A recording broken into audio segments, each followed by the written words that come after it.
I'm going to start with Georgia Kelly. Georgia is the founder and executive director of the Praxis Peace Institute in Sonoma. For the past 5 years, Praxis has focused on economic policies and how they impact peace, social justice, environmental sustainability, and economic democracy. Georgia has directed peace-building conferences in both Europe and the US. She works to educate the public about new economic models and has led seminars at the Mondragon Cooperatives in Spain, about which she will also speak this evening. Currently, she's organizing a conference for a year from now called Economics for a Sustainable Future, which will extend and build on the great work that we've all seen and done together over the past couple days. So let's welcome Georgia.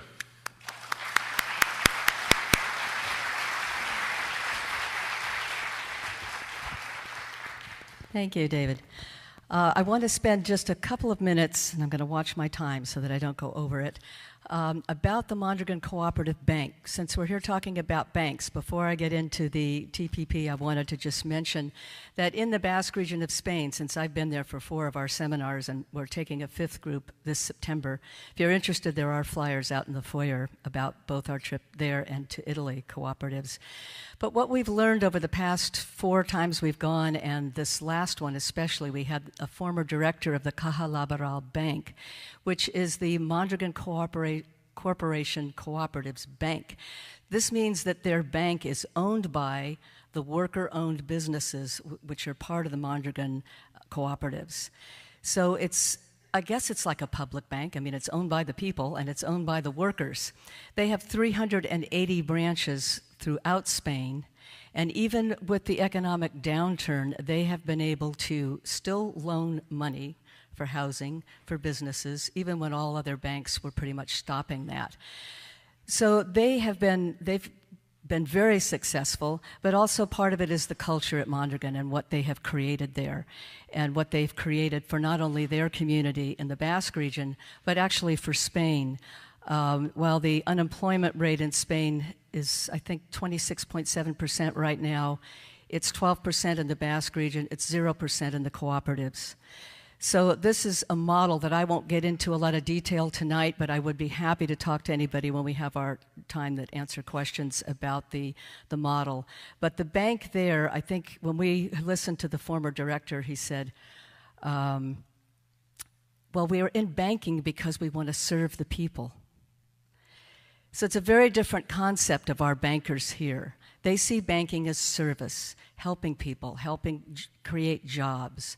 And I think that's what we want to know about. Well, that's the kind of bank we want to create. So I just wanted to say a little bit about that, and I won't go into detail unless you want to ask questions afterwards. But now to talk about the Trans-Pacific Partnership and how Praxis became involved. We have been looking at the economics of peace, which we had a conference about 4 years ago in Sonoma.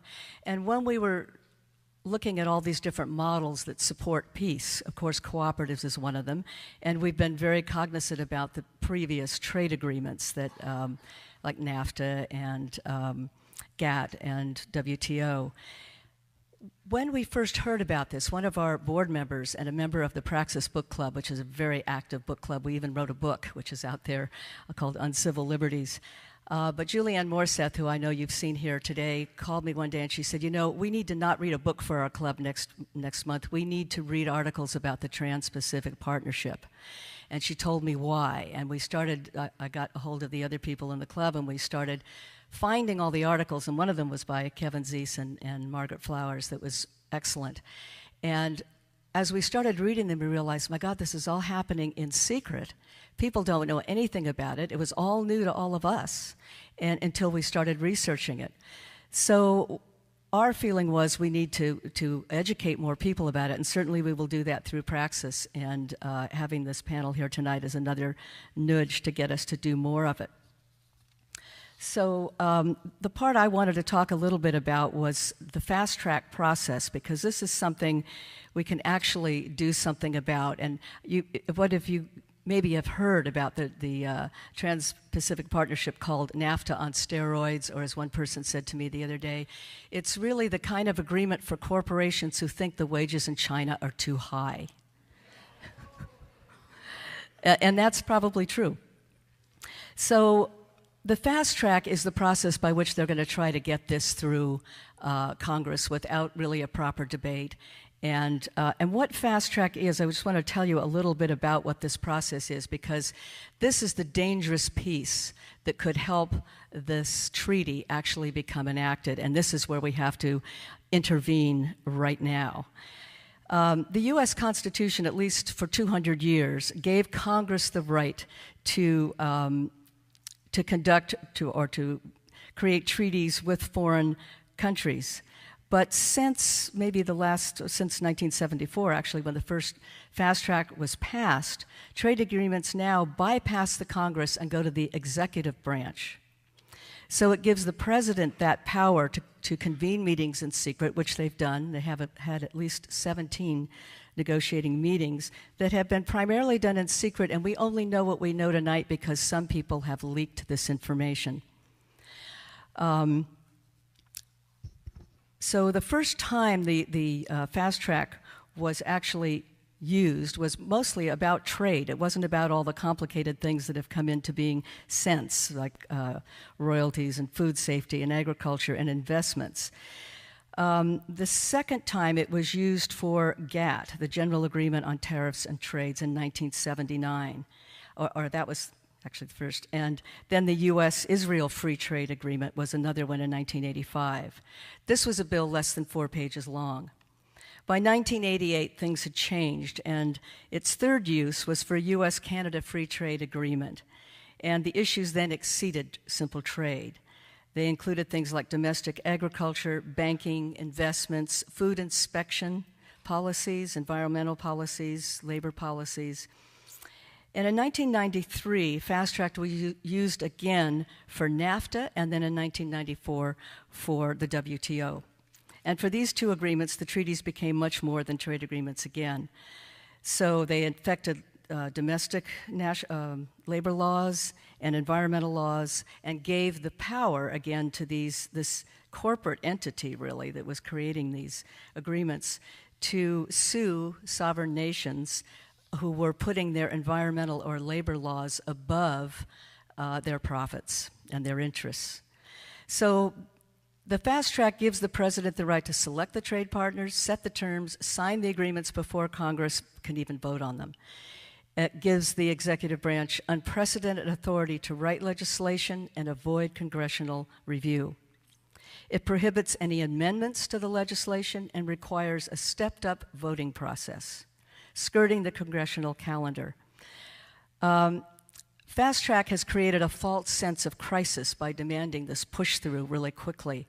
I remember years ago I worked with our current Governor Brown, and he said one time, have you ever noticed that whenever there's a crisis and a politician goes to the crisis, his poll numbers go up? He said it's only a matter of time when they're going to be creating the crises to get their poll numbers up. I think we've seen that. So another thing with fast track is it established a private sector, or what they call a trade authority committee, where about 600 private advisors representing corporate interests have privileged access to the documents and the negotiators of these treaties. And only a few representatives from labor, public health, or the environment have anything to do with it. So most of these have taken place without any of us knowing anything about it. I think at this point, we begin to see that fast track, which is a strategy that would help avoid a congressional debate and research into the details of the agreements.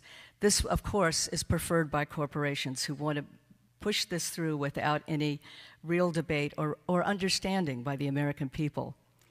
Being able to override the sovereignty of a member country and being able to sue their governments if they interfere with the corporate profits would be a carte blanche or a get-out-of-jail-free card, or a more likely never-go-to-jail-free card, no matter who they plunder or who they exploit. So the reinstatement of fast track would go a long way toward enabling what looks like a global corporate takeover actually take place. And I think what we need to do is be talking to our congresspeople, our senators, and insisting and educating people about this fast track process, which we want to stop from being reinstated. It expired in 2007, and right now there's the grumblings of to reinstate this fast track process. So this is our first order of business. Thank you.